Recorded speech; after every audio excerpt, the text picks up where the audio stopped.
ഇന്നത്തെ ടോപ്പിക്ക് അതിറോസ്ക്ലിയറോസിസ്. അപ്പോൾ അതിറോസ്ക്ലിയറോസിസ് കൊളസ്ട്രോൾ കൂടുന്ന കാരണം ഉണ്ടാവുന്ന ഒരു ആർട്ടീരിയൽ ഡിസോർഡറാണ്.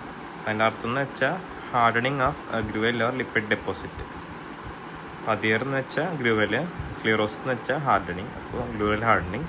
പിന്നെ ഇതിൻ്റെ ഫീച്ചേഴ്സ് എന്ന് വെച്ചാൽ ലിപ്പിഡ് റിച്ച് അത്രോമയാണ് ആർട്ടീരിയൽ വോളിൽ ഡെപ്പോസിറ്റഡ് ആവും.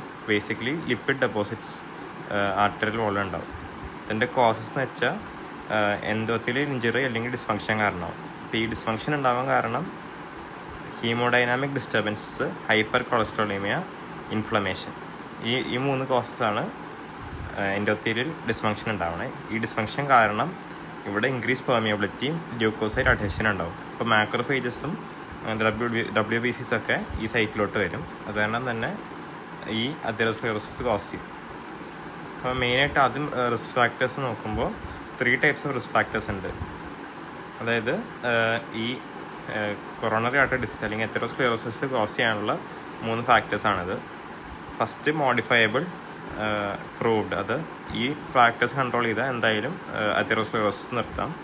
സെക്കൻഡ് മോഡിഫയബിൾ ലൈക്ലി, അതായത് കൺട്രോൾ ചെയ്താൽ ചിലപ്പോൾ കുറയ്ക്കാൻ പറ്റും. പിന്നെ നോൺ മോഡിഫയബിൾ, അതായത് മാറ്റാൻ പറ്റാത്ത risk factors. First modifiable risk factors നോക്കുമ്പോൾ സിഗരറ്റ് സ്മോക്കിംഗ് നമുക്ക് കുറയ്ക്കാൻ പറ്റും. അതുകാരണം തന്നെ ഇത് മോഡിഫയബിൾ ആണ്. സിഗരറ്റ് സ്മോക്കിങ്ങിൽ നിക്കോട്ടിൻ കാരണം LDL ഓക്സിഡേഷൻ ഉണ്ടാവും. അപ്പോൾ LDL ഓക്സിഡേഷൻ കൂടുമ്പോൾ അത് ഈസിലി മാക്രോഫേജസ് അപ്ടേക്ക് ചെയ്യാം. പിന്നെ HDL കുറയ്ക്കും. അപ്പോൾ ബേസിക്കലി ഗുഡ് കൊളസ്ട്രോൾ കുറയ്ക്കണം, ബാഡ് കൊളസ്ട്രോൾ കൂട്ടണം. പിന്നെ സി റിയാക്റ്റീവ് പ്രോട്ടീൻ, അതായത് ഇൻഫ്ലമേഷനൊക്കെ വരുമ്പോൾ മാർക്കറാണ് സി റിയാക്റ്റീവ് പ്രോട്ടീൻ. അപ്പോൾ സിഗരറ്റ് സ്മോക്കിങ്ങിൽ LDL oxidation, C reactive protein, platelet adhesion ഇതൊക്കെ എല്ലാം കൂടും. അതുകാരണം തന്നെ ഇൻക്രീസ് റിസ്ക് ഉണ്ടാവും. പിന്നെ രണ്ടാമത്തെ റിസ്ക് ഫാക്ടർ ഹൈ കൊളസ്ട്രോൾ. അപ്പോൾ നോർമൽ ലെവൽ 140 to 200 ആണ്. ഗ്രേറ്റർ ദാൻ 240 ആണെങ്കിൽ ഹൈ റിസ്ക് ആവും. അപ്പോൾ കൊളസ്ട്രോൾ കൺട്രോൾ ചെയ്താൽ അതിറോസ്ക്ലിയറോസിസ് കുറയ്ക്കാം. പിന്നെ high LDL cholesterol, LDL bad cholesterol ആണ്. Normal level 80 to 130. അപ്പോൾ നമുക്കത് കുറയ്ക്കണം. അപ്പോൾ 160 കൂടുതലാണെങ്കിൽ ഹൈ റിസ്ക് ആണ്. പിന്നെ ലോ HDL കൊളസ്ട്രോൾ എന്ന് വെച്ചാൽ ഗുഡ് കൊളസ്ട്രോൾ ആണ്. അപ്പോൾ അതിൻ്റെ കോൺസെൻട്രേഷൻ നമുക്ക് കൂടുതലാണ് വേണ്ടത്. അപ്പോൾ നോർമൽ ഒരു 30 to 60 റേഞ്ചിലാണ് വരിക. ലെസ് ദാൻ 40 വരുമ്പോഴാണ് ഹൈ റിസ്ക് വരിക. പിന്നെ അതല്ലാത്ത risk factors high fat cholesterol diet, left ventricular hypertrophy, thrombogenic factors, ഇതെല്ലാം കൺട്രോളബിൾ ആണ്. പിന്നെ അവസാനം മാർക്കേഴ്സ് ആയി വരുന്നത് ApoB/A1 റേഷ്യോ, അത് 1.4 ആണെങ്കിൽ ഹൈ റിസ്ക് ആണ്. അതുപോലെ തന്നെ അതറോജനിക് കൊളസ്ട്രോൾ, അതായത് അതിറോസ്ക്ലിയറോസിസ് കോസ് ചെയ്യാൻ പറ്റുന്ന കൊളസ്ട്രോൾ. HDL മാത്രമാണ് ഗുഡ് കൊളസ്ട്രോൾ, അത് ഒഴിച്ച് ബാക്കി എല്ലാ കൊളസ്ട്രോളാണ് അതറോജനിക് കൊളസ്ട്രോൾ. അതിൻ്റെ വാല്യൂ ഒരു 130 to 160 mg/dL ആണ് നോർമലി വരേണ്ടത്. ബേസിക്കലി ഇതൊക്കെയാണ് മോഡിഫയബിൾ റിസ്ക് ഫാക്ടേഴ്സ്. അതായത് ഈ റിസ്ക് ഫാക്ടേഴ്സ് കൺട്രോൾ ചെയ്താൽ അതിറോസ്ക്ലിയറോസിസ് ഉറപ്പായി കുറയും. പിന്നെ അടുത്തത് likely modifiable risk factors. First വരുന്നത് ലിപ്പോപ്രോട്ടീൻ എ നമുക്കറിയാം പ്ലാസ്മിൻ ആക്ടിവിറ്റി, പ്ലാസ്മിൻ അനലോഗാണ്. അപ്പോൾ ഫൈബ്രോനൈസിസ് ഇൻഹിബിറ്റ് ചെയ്യും. ഇപ്പോൾ ക്ലോട്ട് ഫോം ചെയ്താൽ അതിനെ ലൈസ് ചെയ്യാൻ സമ്മതിക്കില്ല. അപ്പോൾ ഹൈ ലൈപ്പോപ്രോട്ടീൻ എ ഈ ഡിസീസ് കോസ് ചെയ്യാം. അതുപോലെ തന്നെ ലൈപ്പോപ്രോട്ടീൻ എ അസോസിയേറ്റഡ് ഫോസ്ഫോലൈപ്പോസ് A2. അപ്പോൾ ഈ അതിറോസ്ക്ലിയറോസിസ് ഉണ്ടാകുമ്പോൾ ഇതിൻ്റെ മാർക്കറായി വരണതാണ് ഈ ലൈപ്പോപ്രോട്ടീൻ എ അസോസിയേറ്റഡ് ഫോസ്ഫോലൈപ്പോസ് A2. അപ്പോൾ ഇതൊരു മാർക്കർ എൻസൈമാണ് അതിറോസ്ക്ലിയറോസിസിൻ്റെ. പിന്നെ അതല്ലാണ്ട് നമ്മൾ നേരത്തെ പറഞ്ഞു സി റിയാക്റ്റീവ് പ്രോട്ടീൻ ഉണ്ട്. സി റിയാക്റ്റീവ് പ്രോട്ടീൻ ഇങ്ങനെ അതിറോസ്ക്ലിയറോസിസിൽ കൂടും. പിന്നെ homocysteine level less than 15 μmol/L വേണം. ട്രൈഗ്ലിസറൈഡ് ലെവല് ഗ്രേറ്റർ ദാൻ 175 ആണെങ്കിൽ ഇൻക്രീസ് റിസ്ക്, അപ്പോൾ നമ്മളത് കുറയ്ക്കാം. പിന്നെ മെയിനായിട്ട് ഡയബറ്റിസ് മെലിറ്റസ്, ഇതാണ് മെയിനായിട്ട് likely modifiable risk factor. Diabetes mellitus നമുക്കറിയാം ഇൻസുലിൻ കുറയുമ്പോൾ ലിപ്പോലൈസിസ് കൂടും, അസ്റ്റൈൽ-CoA കൂടും. അസ്റ്റൈൽ-CoA കൂടുമ്പോൾ ബാക്കി പാത്വേസൊക്കെ ഒക്യുപ്പൈഡ് ആകുമ്പോൾ അസ്റ്റൈൽ-CoA കൊളസ്ട്രോൾ സിന്തസിലോട്ട് പോകും, കൊളസ്ട്രോൾ സിന്തസിസ് കൂടും.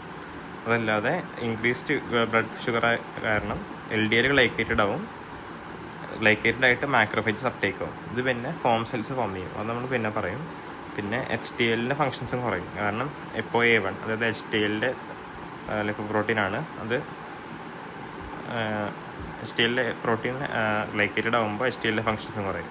ബേസിക്കലി ഡയബറ്റിസ് മെലിറ്റസിൽ HDLൻ്റെ ഫങ്ഷൻസ് കുറയും, അതായത് ഗുഡ് കൊളസ്ട്രോളിൻ്റെ ഫങ്ഷൻസ് കുറയും, LDL മാക്രോഫേജസ് അപ്ടേക്ക് ചെയ്യും. അതുകാരണം തന്നെ എൻഡ് എഫക്റ്റ് ആയിട്ട് ട്രൈസൈക്ലിസറോൾ കൂടും, HDL കുറയും, LDL കൂടും.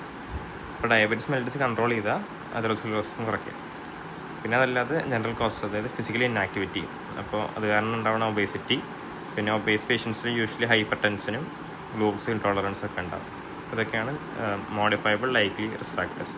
പിന്നെ നോൺ മോഡിഫയബിൾ റിസ്ക് ഫാക്ടേഴ്സ്, അതായത് ഇത് നമുക്ക് മാറ്റാൻ പറ്റില്ല. അതാണ് ഏജ്, ജെൻഡർ, ജെനറ്റിക്സ്. ഇനി അടുത്തത് സ്റ്റേജസ് ഓഫ് അതെറോസ്ക്ലെറോസിസ്. നമ്മൾ പറഞ്ഞു atherosclerosis lipid deposits in the arterial വോളാണ്. ഫസ്റ്റ് സ്റ്റേജ് എന്ന് വെച്ചാൽ ഫാറ്റി സ്ട്രീക്ക് ഫോം ചെയ്യാൻ വേണ്ടിയിട്ട് ഫോം സെൽസിൻ്റെ ഫോർമേഷനാണ്.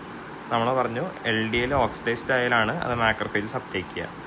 അപ്പോൾ അതെറോസ്ക്ലെറോസിസിൽ ആദ്യം കൊളസ്ട്രോൾ കൂടും. കൊളസ്ട്രോൾ അതായത് LDL കൊളസ്ട്രോൾ. പിന്നെ ഈ LDL കൊളസ്ട്രോളിനെ ഓക്സിഡേറ്റ് ഡാമേജ് ചെയ്യും. ഓക്സിഡേറ്റ് ഡാമേജ് കാരണം LDL ഓക്സിഡൈസ്ഡ് ആവും. ഓക്സിഡൈസ് LDL ആണ് മാക്രോഫേജസ് അപ്ടേക്ക് ചെയ്യണം. പിന്നെ മാക്രോഫേജസിൽ LDL ലിമിറ്റ് കൂടുമ്പോൾ ഓവർലോഡ് ആവും. അപ്പോൾ ഓവർലോഡ് മാക്രോഫേജ് ആണ് പിന്നെ ഫോം സെൽസ് ഫോം ചെയ്യണം.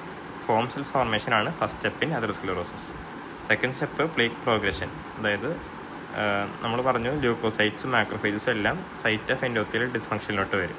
അപ്പോൾ അവിടെ ഈ ഗ്രോത്ത് ഫാക്ടേഴ്സ് ഒക്കെ കാരണം സ്മൂത്ത് മസിൽസും ഈ പ്ലേക്കിലോട്ട് ഇൻകോപ്പറേറ്റഡ് ആവും. അപ്പോൾ ഫസ്റ്റ് ഫോം സെൽസ് ഫോം ചെയ്തു, പിന്നെ സ്മൂത്ത് മസിൽസ് വിത്ത് ലിപ്പിഡ് ഡ്രോപ്ലെറ്റ്സും പ്ലേക്കിലോട്ട് വന്നു. പിന്നെ അവസാനം ഫൈബ്രസ് പോളിഫറേഷൻ. അപ്പോൾ ഈ ല്യൂക്കോസൈറ്റ്സും മാക്രോഫേജസും ഒക്കെ റിലീസ് ചെയ്യണ ഗ്രോത്ത് ഫാക്ടേഴ്സ് കാരണം കൊളാജൻ, ലിപ്പോപ്രോട്ടീൻ, ഗ്ലൈക്കോസാമിനോഗ്ലൈക്കൻ ഇതൊക്കെ പ്ലേക്കിലോട്ട് ഇൻകോപ്പറേറ്റഡ് ആവും. ആദ്യം ഫോം സെൽ ഫോം ചെയ്തു, സ്മൂത്ത് മസിൽ ഇൻകോപ്പറേറ്റഡ് ആയി, ഫൈബ്രസ് ടിഷ്യൂ ഇൻകോപ്പറേറ്റഡ് ആയി. പിന്നെ അവസാനം ഈ പ്ലേക്ക് ഗ്രോ ചെയ്തുകൊണ്ടിരിക്കുമ്പോൾ ആർട്ടീരിയൽ വളരെ ല്യൂമൻ ബ്ലോക്ക് ആയിക്കൊണ്ടിരിക്കും, നാരോ ആയിക്കൊണ്ടിരിക്കും. അപ്പോൾ നാരോ ആവാൻ കാരണം തന്നെ ബ്ലഡ് ഫ്ലോ ടർബുലൻ്റ് ആവും. ഈ ബ്ലഡ് ഫ്ലോ കാരണം ക്ലോട്ട് ഫോർമേഷനും കൂടും. അവസാനം ഫേറ്റ് ഓഫ് പ്ലേക്ക്. ഈ പ്ലേക്ക് ഫോം ചെയ്ത് അത് റപ്ചർ ആവും. ഇത് ഡിസ്റപ്ഷൻ ഓഫ് പ്ലേക്ക്. അത് കാരണം ഉണ്ടാവുന്ന ആഫ്റ്റർ എഫക്ട്സ് ആണ് ulceration, haemorrhage, aneurysm and embolism. Embolism എന്ന് വെച്ചാൽ ക്ലോട്ട് ഫോർമേഷൻ. ഇത് നാലിനാണ് ഈ പ്ലേക്കിൻ്റെ ഫേറ്റ്. പിന്നെ അതെറോസ്ക്ലെറോസിലെ മെറ്റബോളിക് ചേഞ്ചസ്. ഇപ്പോൾ നമ്മൾ പറയാം മാക്രോഫേജസ് പ്ലേക്കിൻ്റെ അകത്താണ്. ഇപ്പോൾ ഓക്സിജൻ കിട്ടില്ല, അതുകൊണ്ട് തന്നെ ഇംഗ്ലീഷ് അനറോബിക് ഗ്ലൈക്കോലിസിസ് ഉണ്ട് മാക്രോഫേജസ്. അതല്ലാതെ ഓക്സിഡേറ്റീവ് സ്ട്രെസ് കൂടും അതെറോസ്ക്ലെറോസിൽ, ഓക്സിഡൈസ് LDL കൂടും. നമ്മൾ പറഞ്ഞു ഇതാണ് മാക്രോഫേജസ് അപ്ടേക്ക് ചെയ്യണേ. പിന്നെ ഫാറ്റി ആസിഡ് പാത്വേയും അമൈനോ ആസിഡ് പാത്വേ അഫക്റ്റഡ് ആവും. Metabolic changes basically oxidative stress കൂടും, ഓക്സിഡൈസ് LDL കൂടും. ഇതാണ് ഫോം സെൽസ് ആവണേ മാക്രോഫേജസ് അപ്ടേക്ക് ചെയ്തിട്ട്. പിന്നെ മാക്രോഫേജസ് അനൈറോബിക് ഗ്ലൈക്കോലിസിസ് കൂടും.